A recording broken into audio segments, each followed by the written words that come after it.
মাননীয় স্পিকার, আমি আপনার মাধ্যমে জাতীয় সংসদকে এবং দেশবাসীকে অবহিত করতে চাই, গতকালকে টাইম ম্যাগাজিন পত্রিকায় বিশ্বের সেরা 100 ব্যক্তিত্বের মধ্যে আমাদের মাননীয় নেতা, আজকের সংসদ নেতা এবং প্রধানমন্ত্রী জনাব তারেক রহমান সাহেবের নাম আছে এবং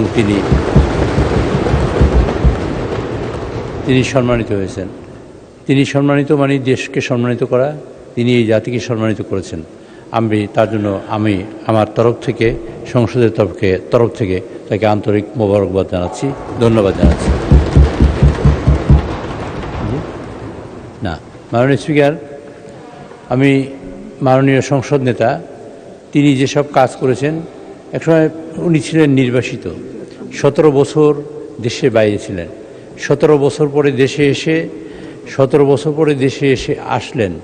আসার পরে মানুষের মধ্যে এরকম আশা জাগিয়েছেন, যে আশায় অনুপ্রাণিত হয়ে সারা দেশের মানুষ আজকে অনুপ্রাণিত হয়ে তাকে বিপুল ভোটে বিজয়ী করে এই সংসদে পাঠিয়েছে। তার কাছে মানুষের অনেক প্রত্যাশা। এই দেশের মানুষের তিনি ঘোষণা দিয়েছিলেন তার ইশতেহারে, যে তিনি বিভিন্ন কাজ করবেন।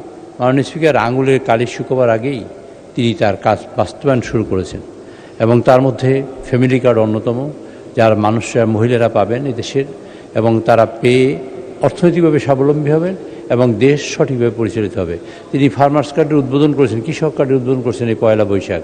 এটা অত্যন্ত একটা বিপ্লব এবং যুগান্তকারী ঘটনা বাংলাদেশের জন্য। মাননীয় স্পিকার, তিনি আমাদের ইমাম এবং মুয়াজ্জিমদের জন্য তিনি ভাতা দিয়েছেন এবং বিভিন্ন ধর্মের পুরোহিতগণের জন্য তিনি সম্মানের ব্যবস্থা করেছেন। তিনি প্রথম ক্যাবিনেট বৈঠকে, প্রথম মিটিংয়েই প্রথম সিদ্ধান্ত ছিল 10,000 টাকা কৃষি ঋণের সুদ মওকুফ করে, ঋণ সহ। এই জাতীয় কাজ যিনি করেছেন তিনি তারেক রহমান। আজকের বাংলাদেশের মানুষ তাকে স্বীকৃতি দিয়ে সংসদে পাঠিয়েছে, বিশ্ব তাকে স্বীকৃতি দিয়ে আজকে টাইম ম্যাগাজিনে তাকে স্থান করে দিয়েছে। মাননীয় স্পিকার, আমি আমার তরফ থেকে এবং সংসদের তরফকে দেশবাসীকে অবহিত করে সকলের তরফ থেকে আমি তাকে ধন্যবাদ জানাতে চাই। মাননীয় স্পিকার, এই কথা বলে আমি একটি ছোট্ট কবিতা পড়ে তার উদ্দেশ্যে আমি শেষ করে পড়তে চাই। মাননীয় স্পিকার, আমার কবিতাটা হলো, আপনি কাইন্ডলি শুনবেন আপনারা। তিনি আসার আগে দেশটা যেন ভাস করা মানচিত্র ছিল, নদী ছিল, মানুষ ছিল, স্বপ্নও ছিল, কিন্তু দিগন্ত খুলে দেওয়ার মতো কোনো হাত ছিল না। তিনি এলেন, বললেন খুবই কম কথা, সময়ের কপালে লিখে দিলেন একটি উজ্জ্বল উচ্চারণ, বললেন উই হ্যাভ এ প্ল্যান।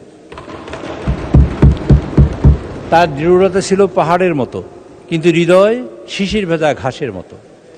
বিশ্বের বড় বড় দরজায় তিনি কড়া নাড়েননি, নিজের আলোয় দাঁড়িয়েছিলেন, দরজাগুলো নিজেই খুলে গেছে। এখন দূর দেশেও আকাশেও আমাদের পতাকার রং দেখা যায়, বিদেশি বাতাসেও শোনা যায় এই মাটির নাম, এই দেশের নাম, বাংলাদেশের নাম। নেতৃত্ব মানে শুধু সামনে হাঁটা নয়, নেতৃত্ব মানে অসংখ্য ক্লান্ত মানুষের চোখে স্বপ্ন জাগিয়ে তোলা, আশা জাগিয়ে তোলা। ধন্যবাদ মাননীয় স্পিকার, ধন্যবাদ সকলকে।